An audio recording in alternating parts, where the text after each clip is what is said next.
What's going on, guys? It's Unknown Player here, and in this video we'll be rounding up a bunch of the latest news for Destiny and the April update, which has come out over the past couple of days, and some really interesting things that kind of slipped under the radar that you might not have heard about.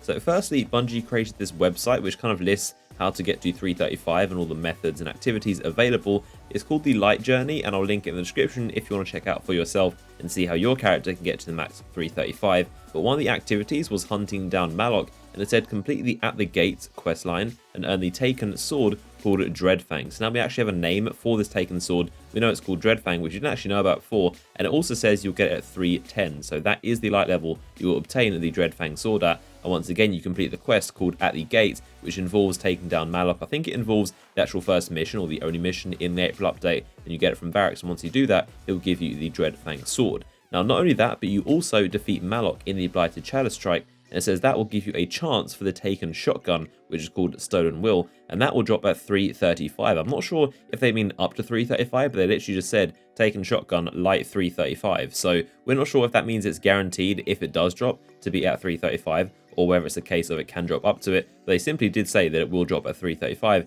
Of course, you have to get lucky to obtain the thing. It's not guaranteed if you defeat Malok. So it seems like that is another strike-specific loot item you'll get if you defeat Malok in the strike. And we also, of course, know that you will get the Hood of Malok, which is this helmet right here for the Hunter, and that is also a strike-specific loot item that you'll obtain. So it seems like this Taken shotgun called the Stolen Will, that has a chance to drop from Malok and also from the Axel Taken Winter's Run strike, of course.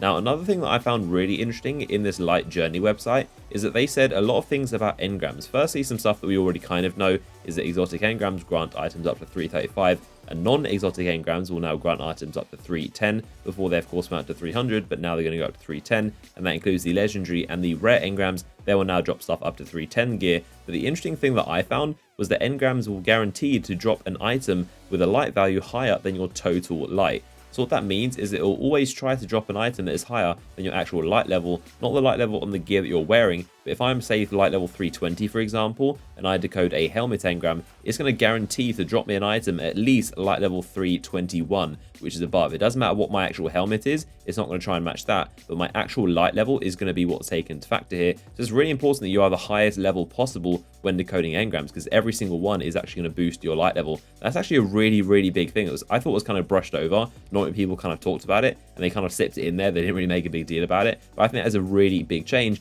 And it shows just how much Bungie really want to push our light level, and it's going to be a lot easier to get to 335, especially seeing as engrams are now going to drop one light level, or at least one light level, above your actual total level. Bungie also showed us an in-detail look of how the packages are going to work after the April update, and how you can preview them so you can see what you have a chance of getting and the potential items inside. And the Crypt Art package I thought was particularly interesting because we can see some new items that have actually been put in there, which are some new shaders and also 2 new emblems, which I think is pretty cool. And before, they were always in there and we could see them in the kiosks, these emblems and shaders. They were never actually obtainable. I'm not sure whether it was a bug or not, but they can never actually drop. And there's some really nice looking shaders and emblems. You can see me previewing some of the shaders right here, and they just look really cool. So it's going to be good to actually finally get them. And the emblems as well, you can see we've got like an engram design, which looks really cool. All different colors of engrams available, and also the Cryptarch logo. So that is something we'll be able to get finally with the April update, and it'll be some new customization items.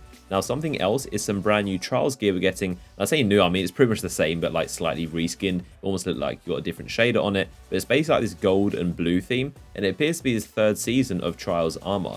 They normally rotate them with like big expansions. So with the House of Wolves, they launched the 1st season, which was like black and gold. And then with the Taken King, they launched the 2nd season, which is kind of like silver looking icons. And then now it appears to be getting another set of gear, which is the same gear, but basically like slightly different with different icons. And this is based around this kind of dark gold and also this blue color.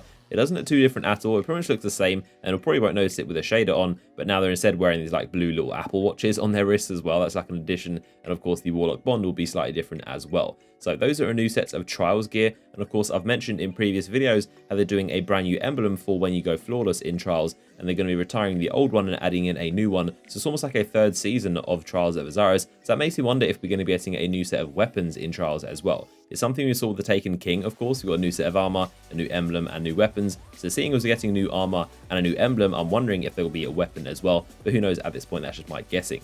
Now, one final thing I want to mention is that adding some maps back into the control playlist, which were previously taken out, and I think this is going to be really cool. Now, the maps being added back in are Asylum, Firebase Delphi, Anomaly, Burning Shrine, and the Cauldrons. Those are going to be back into control, and those will be available to play. I definitely miss those maps, so it'd be good to have those back in rotation. So that is all the news I've got for you guys. Hopefully you enjoyed the video. Give it a thumbs up if you did. Subscribe for more videos on this channel. Leave your thoughts down below in the comments, and I'll see you guys in the next one.